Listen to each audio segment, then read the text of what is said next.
Stem को याद करना भी आसान हो जाएगा। उसके बाद आपके लिए लीफ के स्ट्रक्चर को याद करना भी, रूट के स्ट्रक्चर को याद करना भी।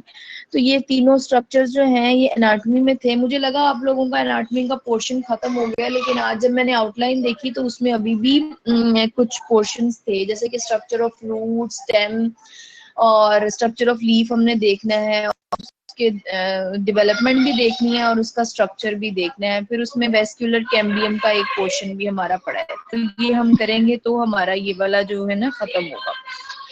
तो structure and development of root जो है हमारा टॉपिक है, जो हमने आज डिस्कस करना है। हम सिर्फ रूट पे बात करेंगे, जड़ों पे बात करेंगे। आपको याद होगा शुरू में ग्रुप में किसी ने क्वेश्चन किया था मुझसे कि रूट का क्या फायदा होता है, रूट्स क्यों होती हैं। तो मैंने कहा था कि रूट जो है वो एनकरेज फराहम करती हैं, यानी पौधे को सपोर्ट देती हैं, उसको खड़ा रखती हैं उसकी जगह पे, और इसके अलावा वो उसके लिए पानी और नमकियात उसको ला के देती हैं। इवन अगर पानी एक जगह पे मौजूद नहीं भी है तो वो दूर दराज से भी उसको ला के दे देंगी अपने रूट हेयर्स की मदद से।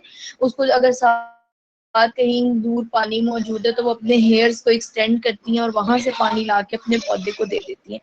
तो रूट्स का बड़ा अहम फंक्शन होता है। सारे का सारा पानी, नमकियात जो कि जमीन से एब्जॉर्ब होना होता है वो रूट्स ही कर रही होती है। और इसके अलावा बहुत सारी रूट्स जो है ये आपकी इंफॉर्मेशन के लिए बता रही हूँ, बस इंटरेस्ट डेवलप करने के लिए। इसके अलावा बहुत सारी जो रूट्स हैं आप लोग खाते भी हो। कोई मिसाल है किसी के जहन में जो रूट हम खाते हो? माशरती उलूम में और साइंस में पढ़ते थे हम लोग 2-3 क्लास में कि ये वाली रूट हम खाते हैं, याद है किसी को?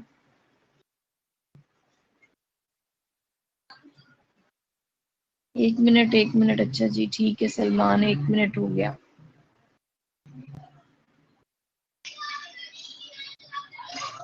सलमान क्या हुआ बच्चे? मैं रुक गई 1 मिनट। बिल्कुल, गाजर, मूली, बीट रूट, ये सारी जो हैं रूट्स की मिसालें हैं। ठीक है, इसके अलावा शलजम हो गया, ये हम असल में रूट्स खाते हैं। अच्छा, पीसी प्रॉब्लम कर रहा है, अब ठीक है? सलमान का पीसी लगता है खराब हो गया, उस दिन भी मसला कर रहा था। चलें फिर आगे चलते हैं। तो ये होता है जी रूट्स का फंक्शन, और इस तरह से वो हमें न्यूट्रिशन भी देती हैं, हम उनको खाते भी हैं। इसके अलावा रूट जो है प्लांट्स के लिए ज़रूरी होती है। अच्छा जी, अब कोई सी एक रूट आप लें और उसका जी आपने क्या किया है, क्रॉस सेक्शन काट लिया, यानी उसको ऐसे काट के एक छोटा सा उसका पीस लिया आपने। और वो पीस लेने के बाद आपने क्या किया है कि उसको माइक्रोस्कोप के नीचे रख दिया है। ठीक है, जब आप माइक्रोस्कोप के नीचे रखते हो ना तो आपको कुछ चीजें ऐसे वाज़ेह नजर आती हैं। जैसे मैंने आपके सामने ये पिक्चर बनाई ना, इस तरह की नजर आती है। आप लोग कभी जाओ ना अपनी लैब में तो आप जरूर उनसे कहना कि हमें रूट का क्रॉस सेक्शन दें हमने, या फिर आप खुद भी क्रॉस सेक्शन बना सकते हो। आप यूट्यूब पे करोड़ों वीडियोस पड़ी हैं, आपने उस पर खोलना है कैसे क्रॉस सेक्शन उसका काटते हैं, काट के आपने उसको अपनी माइक्रोस्कोप्स पड़ी हुई है वहां पे, मैं देख के आई थी। ठीक है, आपने उसके नीचे रखना है और आपने उसको देखना है, व्यू करना है। जब आप उसको व्यू करोगे ना तो कुछ इस तरह का स्ट्रक्चर आप लोगों को नजर आएगा। ठीक है, अब ये स्ट्रक्चर हम बाहर से शुरू करें या अंदर से समझना शुरू करें? कोई बताए, बाहर से बताना शुरू करूं या अंदर से, अंदर की तरफ से बाहर आए? मेरा ख्याल है कि हम अंदर की जो तरफ से पहला बाहर। आंसर आएगा, नहीं पहला जवाब आ गया है। उसने कहा है कि बाहर से अंदर जाना है। ठीक है, चलें बाहर से अंदर की तरफ जाते हैं। ठीक है, एक एक चीज को मैं एक्सप्लेन करूंगी। आपने ये तसव्वुर करना है, आपके सामने माइक्रोस्कोप है, माइक्रोस्कोप के नीचे आप एक स्ट्रक्चर को देख रहे हो। ठीक है, तो वो जो सबसे बाहर वाली चीज आपको नजर आ रही है दैट इज एपिडर्मिस। देखिए मैंने लिखा भी हुआ है, सबसे बाहर वाले जो सेल्स आप लोगों को नजर आ रहे हैं वो क्या है, एपिडर्मिस के सेल्स हैं। एपिडर्मिस यानी आउटर मोस्ट जो लेयर मौजूद है सेल्स की, वो आपके पास किसकी है, एपिडर्मिस की है।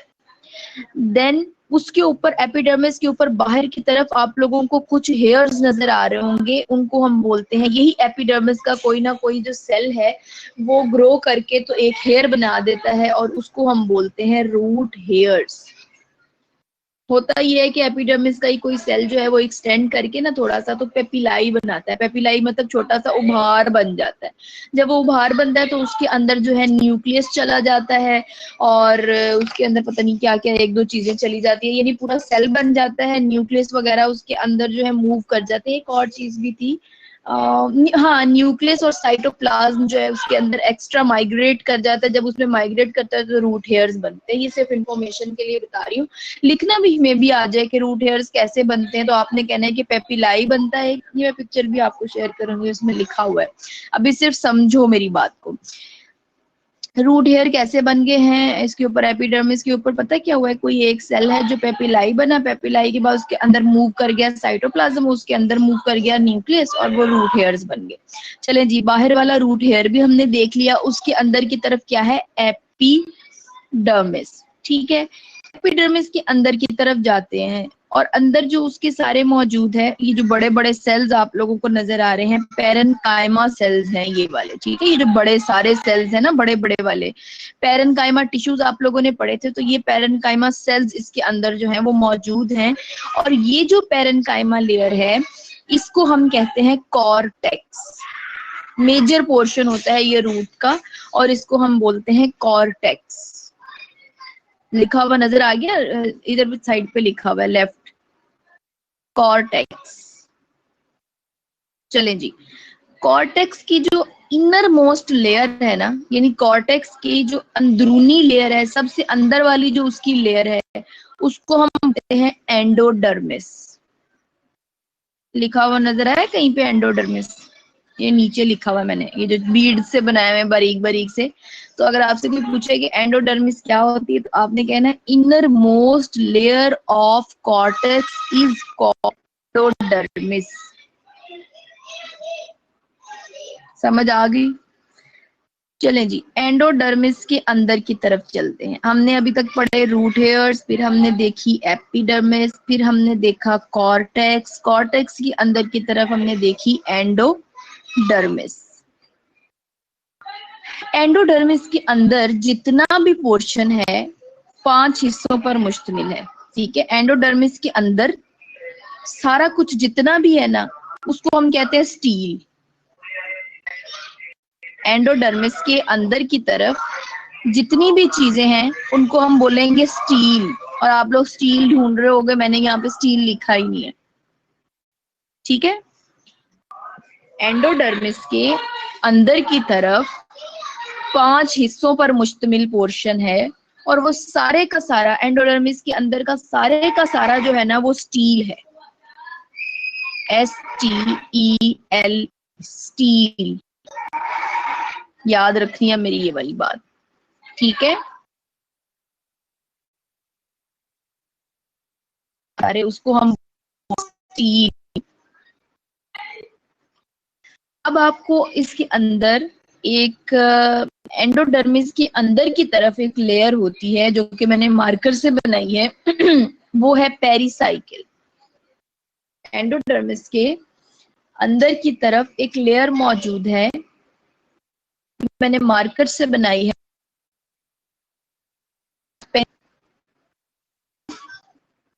ठीक है, पेरिसाइकिल के जो इनर पोर्शन है वहां पर सारे जाइलम और फ्लोएम मौजूद है।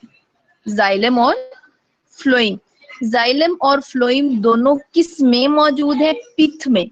पिथ जो है ना सबसे अंदर वाला पोर्शन होता है किसी भी स्टेम का, किसी भी रूट का। सबसे अंदर वाला दरमियानी पोर्शन जो है ना उसको पिथ कहते हैं।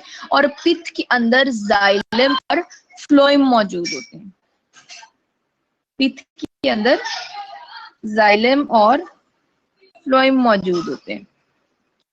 जाइलम जो है ना ये आपको स्टार शेप नजर आ रहा होगा, मैंने मार्कर से बनाई स्टार शेप।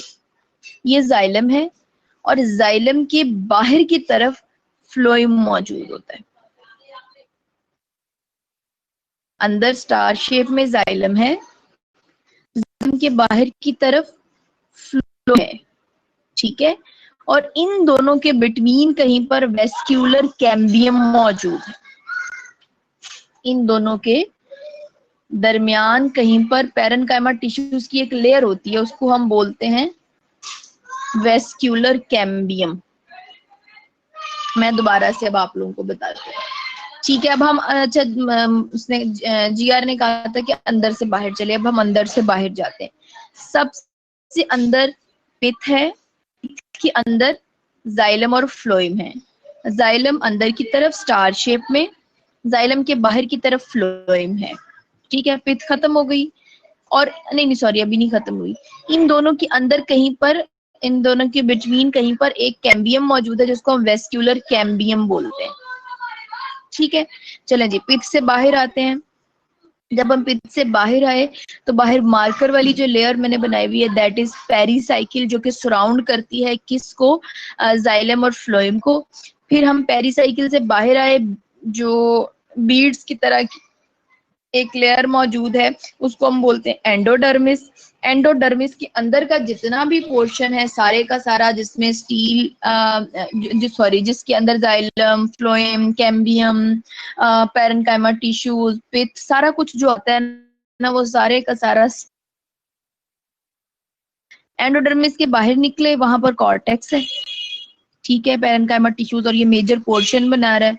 कॉर्टेक्स के बाहर जाओ तो वहां पर एपिडर्मिस है। एपिडर्मिस की जो लेयर्स है उसके बाहर रूट हेयर्स मौजूद है। कोई बात जो आप में से किसी को समझ ना आई हो तो अभी पूछ लो।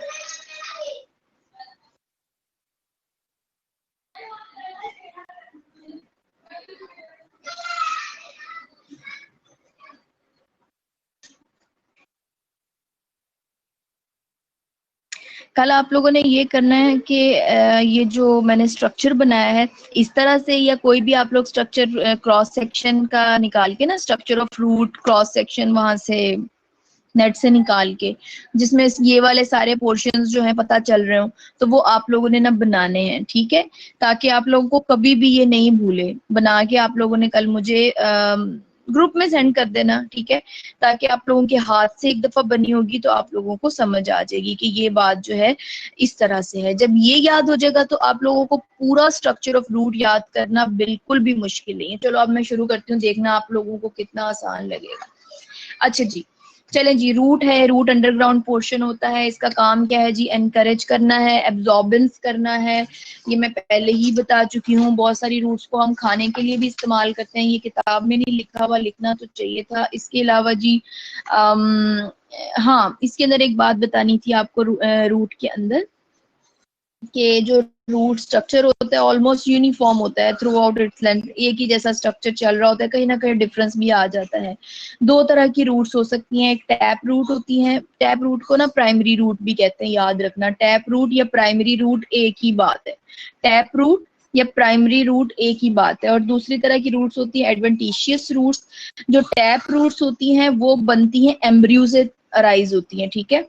और जो एडवेंटिशियस रूट्स हैं वो प्लांट्स के दूसरे मेच्योर पोर्शन से जो है वो बनती हैं, दूसरे मेच्योर पार्ट से। फॉर एग्जांपल आप लोगों ने स्टेम्स के ऊपर रूट्स बनी हुई देखी होंगी, तो उनको बोलते हैं हम एडवेंटिशियस रूट्स।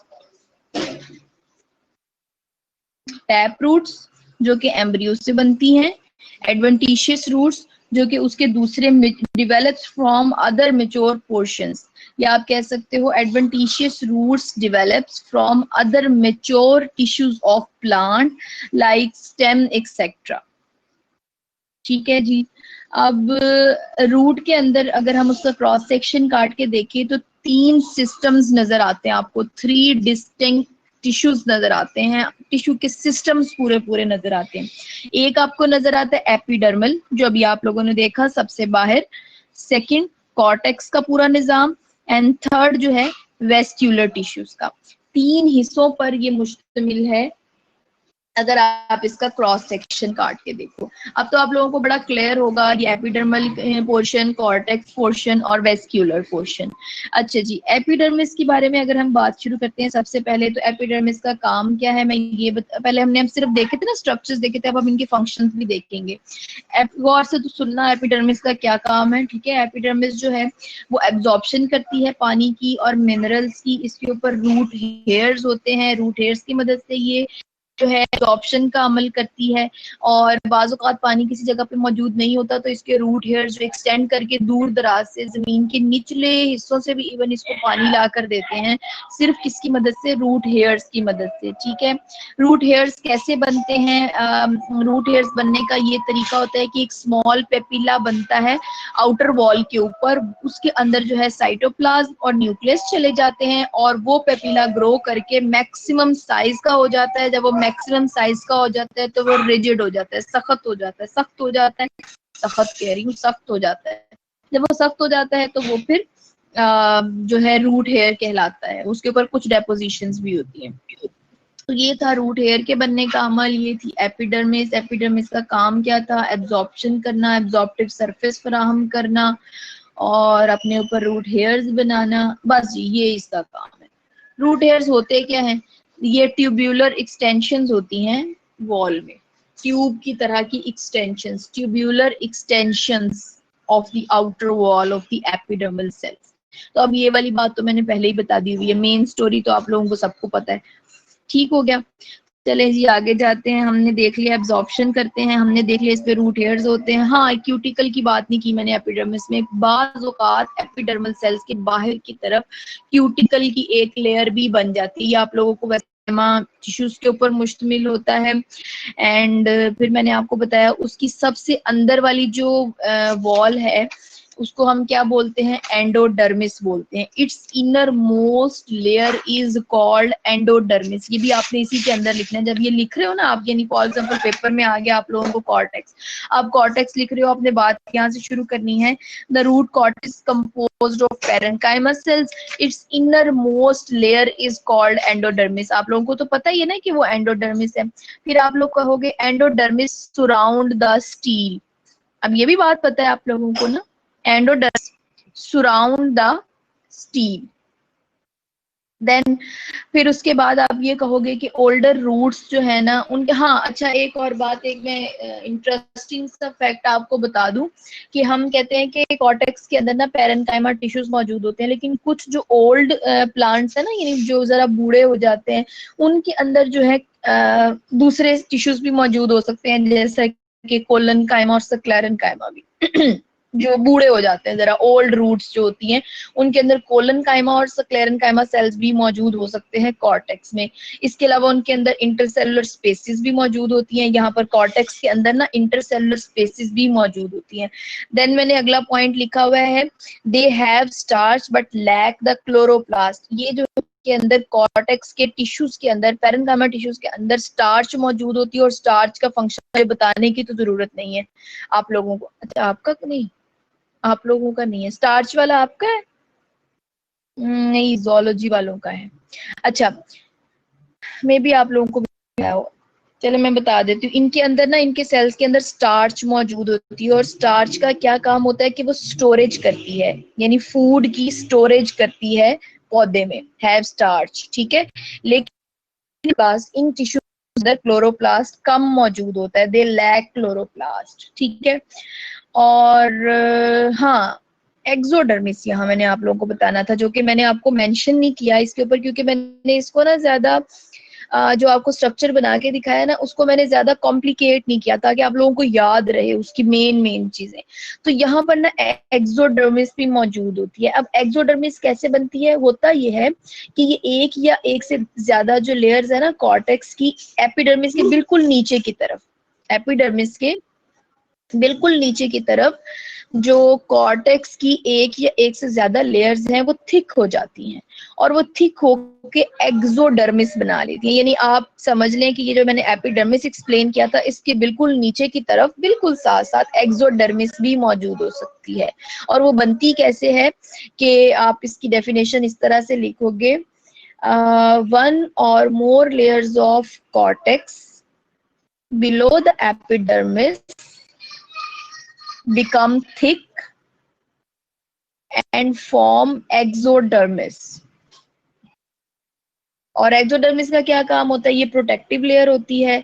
और इसकी, हाँ एक और बात, इसकी जो वॉल्स होती है ना वो अपने अंदर स्यूबेरिन भी बना लेती हैं। स्यूबेरिन मतलब एक प्रोटीन है जो कि अपने अंदर ये उसकी थिकनिंग्स बना लेती हैं, स्यूबेरिन। यहाँ तक समझ आ गई? मैंने आप लोगों को कॉर्टेक्स में पैरेन्काइमा टिश्यूज का बताया, उसकी इनर वॉल को एंडोडर्मिस कहते हैं। एंडोडर्मिस सराउंड करता है स्टील को। स्टील के बाद मैंने आपको ये वाली बात बताई कि शोल्डर रूट्स के अंदर जो है दूसरे टिश्यूज भी मौजूद हो सकते हैं, इंटरसेलुलर स्पेसेस मौजूद होती हैं। देन मैंने आपको एक्सोडर्मिस का बताया है। एक्सोडर्मिस के बाद मैंने आप लोगों को स्यूबरिन का बताया है। और देन आगे हमारा क्या पॉइंट है, endodermis and cortex rupture during the, नहीं इससे पहले भी कुछ बातें बताने वाली थी स्यूबरिन से जो रिलेटेड है। होता ये है कि inner most layer of cortex जो है वो डेवलप हो जाती है। Inner most layer of cortex is distinct and well developed in primary, it is called endodermis. हाँ अच्छा, यहाँ पर ना वो स्यूबरिन के हवाले से एंडोडर्मिस की बात शुरू कर रहा है थोड़ी सी। एंडोडर्मिस आप लोगों को वैसे मैंने बता तो दिया, लेकिन मैंने उसका फंक्शन कोई नहीं बताया। तो एंडोडर्मिस का ना थोड़ा सा फंक्शन मैंने आपको बताना है कि कॉर्टेक्स के बिल्कुल जो अंदर वाली लेयर होती है, ये तो आपको पता है ना कि ये एंडोडर्मिस होती है, ठीक है। लेकिन एंडोडर्मिस का काम क्या होता है? एंडोडर्मिस कंट्रोल करती है मूवमेंट को। किसकी मूवमेंट को? एब्जॉर्ब्ड मटेरियल की movement. Endodermis controls the movement of absorbed material. कोई आपसे पूछे भाई ये एंडोडर्मिस क्यों बनी हुई है, तो आपने कहना है कि ये मूवमेंट को कंट्रोल करती है। जो भी एब्जॉर्प्शन हुई है, पानी वगैरह उसने एब्जॉर्ब किया, उसकी मूवमेंट को कंट्रोल करती है। अब कंट्रोल कैसे कर लेती है? इसके पास ऐसी क्या ताकत होती है? वो क्या कहते होते हैं उसमें कार्टून्स में, आखिर ऐसी कौन सी शक्ति है इसके पास कि जी ये कर सकती है? तो इसके अपना कैस्पेरियन स्ट्रिप, वैसे शक्ति वगैरह कहना तो नहीं चाहिए, इंडियन वर्ड्स है, लेकिन आप लोगों को याद करवाने के लिए आप चलो ये कह लो, इसके पास कौन सा ऐसा जादू होता है कि भाई ये कर लेती है मूवमेंट ऑफ एब्जॉर्ब मटेरियल? असल में ना इसके पास कैस्पेरियन स्ट्रिप्स मौजूद होती हैं। Casparian strips, CASPERIAN, Casparian strips. अच्छा जी, होता ये है कि एंडोडर्मिस के अंदर, अब इसकी शक्ति के बारे में बता रही हूँ। एक बैंड होता है स्यूबरिन का, SUBERIN, ये लिखा हुआ है मैंने आपके सामने, मैं इसी को एक्सप्लेन कर रही हूँ, इसी पॉइंट पे अभी मैं खड़ी हूँ, ठीक है। एक बैंड होता है स्यूबरिन का जो कि बनना शुरू हो जाता है और वो सराउंड कर लेता है इस एंडोडर्मिस के अंदर की तरफ बनता है कहीं पर। ये वाला जो बैंड है एंडोडर्मिस के अंदर की तरफ बनता है, ठीक है, और वो उसको सराउंड कर लेता है। इस बैंड को हम कहते हैं कैस्पेरियन स्ट्रिप। क्या कहते हैं? Casparian strip. ये जो कैस्पेरियन स्ट्रिप हैं, ये फ्लो को रोक देती हैं, पानी के फ्लो को, आउटवर्ड फ्लो को रोक देती हैं, ठीक है, कि वापस उसका फ्लो ना जाना, यानी अगर रूट ने एब्जॉर्ब कर लिया तो उसके अंदर ही रहे, वो वापस ना जाना शुरू हो जाए पानी। तो इनका मेन काम यही होता है कि इसके आउटवर्ड फ्लो को रोक देती हैं। तो जब वो इसके आउटवर्ड फ्लो को रोक देंगी तो जाहिर है वो मूवमेंट ऑफ एब्जॉर्ब मटेरियल को जो है वो कंट्रोल करेंगी। तो ये था जी कैस्पेरियन स्ट्रिप्स। किसके अंदर मौजूद होती है? बैंड होता है ट्यूबरिन का जो कि एंडोड के अंदर की तरफ मौजूद होता है। वो करता है, वो कंट्रोल करता है मूवमेंट ऑफ एब्जॉर्ब मटेरियल को। तो एंडोडर्मिस का ये फंक्शन था। समझ ना आए तो आप लोग पूछ भी सकते हो।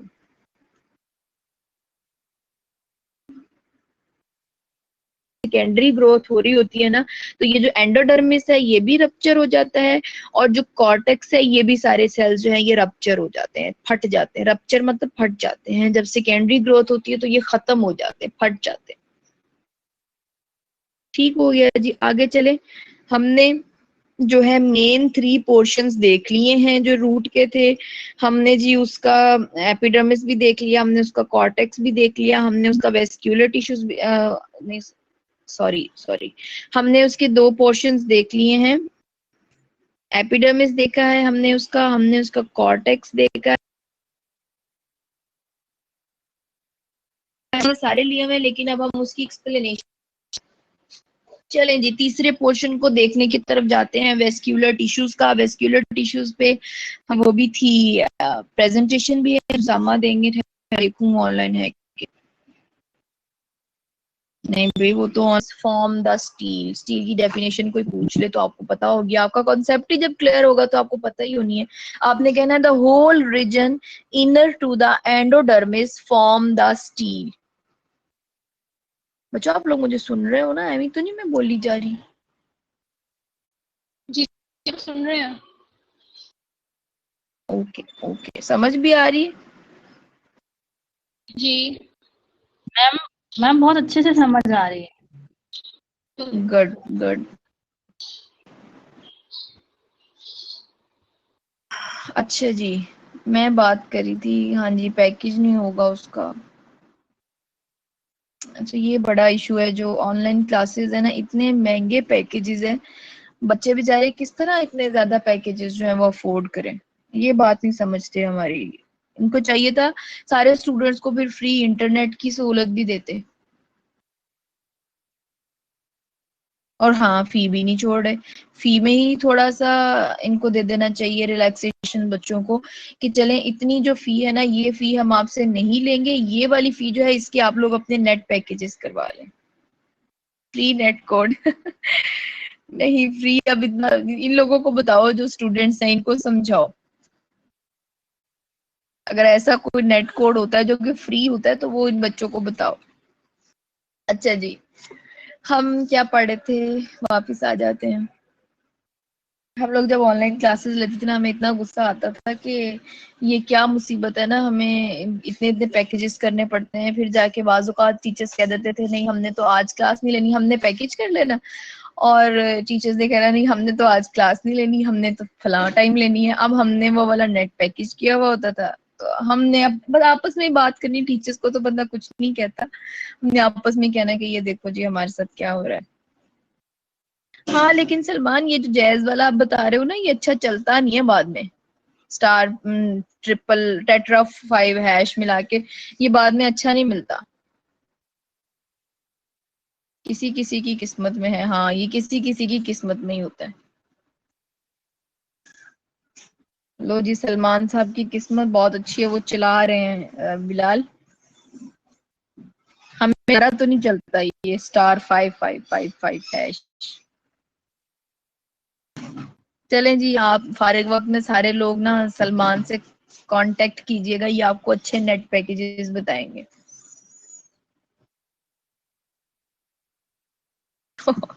चलो बस बस बस करो, अब बाद में बताना, हम अपना लेक्चर पूरा कर लें। बहुत सारे बच्चों के नेट पैकेज भी खत्म होने वाले हैं 2 बजे। अच्छा जी, हम कहाँ थे? हम बात कर रहे थे वेस्क्यूलर टिश्यूज पे आ गए थे हम लोग। वेस्क्यूलर टिश्यूज में मैं बता रही थी, the whole inner region to the endodermis form the stele. और स्टील जो है 5 तरह के टिश्यूज से मिलकर बना हुआ है। वो कौन कौन से टिश्यूज हैं? नंबर 1 पेरेन्काइमा, नंबर 2 जाइलम, और नंबर 3 जो है ऑफ कोर्स फ्लोएम होगा, जो कि मैंने इधर नहीं लिखा, जो कि हमने आज नहीं पढ़ना, ठीक है, क्योंकि इस मेरे पेज पे आ नहीं रहा था तो मैंने इसको ओवरलोड नहीं किया। फ्लोएम पढ़ेंगे हम कल, 4th में पढ़ेंगे कैम्बियम, छोटे छोटे से पोर्शन है, पढ़े तो हुए ही है पहले के फ्लोएम क्या होता है, जाइलम क्या होता है, लेकिन बस उसको एक्सप्लेन करना है, ठीक है। फ्लोएम, देन 4th हम पढ़ेंगे कैम्बियम, और 5th पे हम पढ़ेंगे पिथ। वैसे तो आप लोगों को ये मैंने बता दी हुई है, 5वें नंबर पे जो पिथ है, पिथ के बाहर कहीं कैम्बियम मौजूद होता है, फिर फ्लोएम, जाइलम और पेरेन्काइमा टिश्यूज। तो ये सारी चीजें 5 की 5 किसके अंदर मौजूद होती हैं? स्टील के अंदर मौजूद होती हैं, ठीक है। सामने आपके खुला हुआ है, मैंने कहा था एंडोडर्मिस के अंदर 5 चीजें कोई होंगी जो कि सारी की सारी स्टील होंगी, ठीक है। सबसे पहले पेरेन्काइमा टिश्यूज की बात आती है,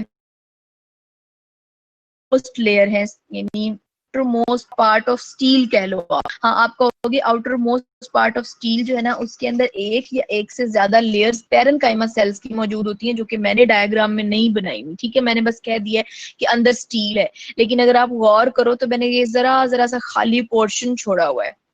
मार्कर वाली लाइन जो अंदर वाली है, उसके बाहर की तरफ जो खाली पोर्शन मैंने छोड़ा हुआ है ना, असल में वो पेरेन्काइमा टिश्यूज की जगह छोड़ी है मैंने, ठीक है। आपने कहना है आउटर मोस्ट लेयर जो है स्टील की, वहां पर एक या एक से ज्यादा लेयर्स पेरेन्काइमा सेल्स की होती हैं ऑफ दिस पेरेन्काइमा, और इस पेरेन्काइमा की बाहर वाली लेयर को हम बोलते हैं पेरिसाइकिल। उलट हो गई बात, नहीं नहीं, सही है सही है सही है। आप लोगों ने नहीं कंसीडर करना कि यहाँ पे कोई पैरेन्काइमा यानी नजर नहीं आ रहे आपको, ठीक है, लेकिन हैं वो कुछ चीजें होती है ना वो नजर नहीं आती लेकिन मौजूद होती हैं। तो डायग्राम के अंदर आप लोगों को नजर नहीं आ रहे वो पैरेन्काइमा टिश्यूज, लेकिन वो हैं, ठीक है। तो हैं कहाँ, मैं दोबारा से एक्सप्लेन करती हूँ। वो कहता है outer most part of steel consist of one or more layers of parenchyma sales, और इन पैरेन्काइमा सेल्स के सबसे बाहर वाली जो लेयर है पैरेन्काइमा से ही बनी हुई है उसको हम बोलते हैं पेरिसाइकिल। तो पेरिसाइकिल आप लोगों को नजर आ रही है, पेरिसाइकिल के अंदर की तरफ कहीं पैरेन्काइमा सेल्स मौजूद है, ठीक है। चलें जी, उसके बाद हम चलते हैं जाइलम की तरफ। तो जाइलम जो दरमियान में बिल्कुल सेंट्रल कोर पोर्शन, आप कह सकते हो कि सॉलिड सेंट्रल कोर बनाता है जाइलम।